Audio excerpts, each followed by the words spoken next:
First of all, let me congratulate the Bizcon team, MIG, Mahesh Foundation and V&M for putting this event together. I would like to make a special mention of Umesh, Deepak and Rahul who stand out for their effort. Thank you for giving us this opportunity. These are amazingly exciting times for dreams, ideas and businesses, something that has never been experienced in the past. And I consider myself privileged to be a part of this ecosystem, the so-called startup ecosystem. I would refer to some data points and try and build on that. Foreign funds, VCs and PE inflows are pegged at USD $29 billion for year 2018 in the startup space. To the contrary, FIIs and FPIs have withdrawn a record USD 11 billion from the Indian secondary markets in this year. Now you know where all the external investments are getting flowed. There are around 360 reported unicorns globally. Unicorns are typically the startups which have a valuation more than $1 billion, which is more than 7,000 crore Indian rupees. 149 of those are from China, 146 from the US, and 13 are from India. On the other hand, India has only 7 companies in Fortune 500 and only 3 public listed companies, which is Alliance, Rajesh Exports and Tata Motors. The rest all are public enterprises. We still have a long road to travel, but there is a lot of hope. India today has around 20 reported and non-reported unicorns. Not a single Maheshwari co-founder in any of these.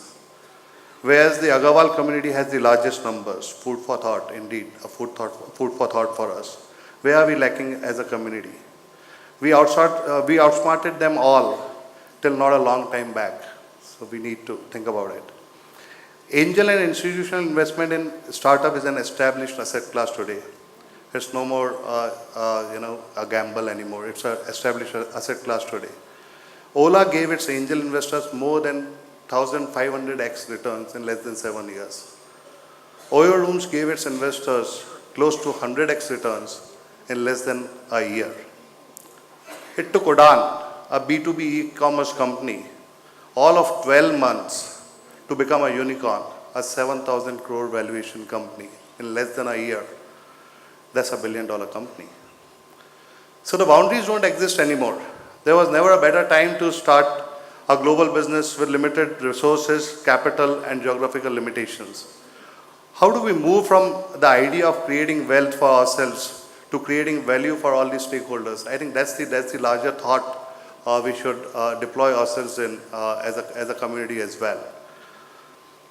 Now I would like to talk a bit about the V&M initiative. V&M gave us this opportunity to get a good insight into the startup landscape within the Maheshwari community.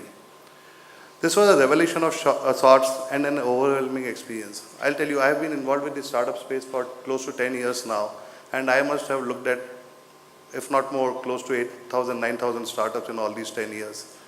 And I have not come across more than 10 Maheshwari founders across these 8,000, 9,000 odd startups.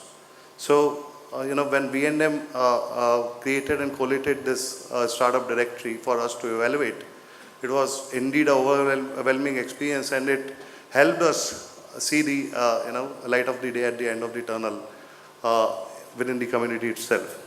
We evaluate, I'm sure my jury colleagues here, Subhash and Amit, would concur with me.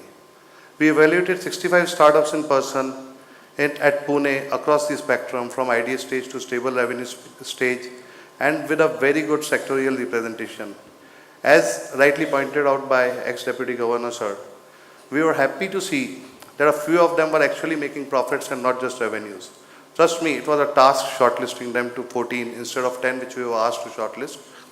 We shortlisted 14 instead of 10 because it was a very difficult choice. A lot of these startups were doing extremely good, and they probably needed just some direction to get to the next level. And then we were asked to shortlist 5. We couldn't shortlist 5.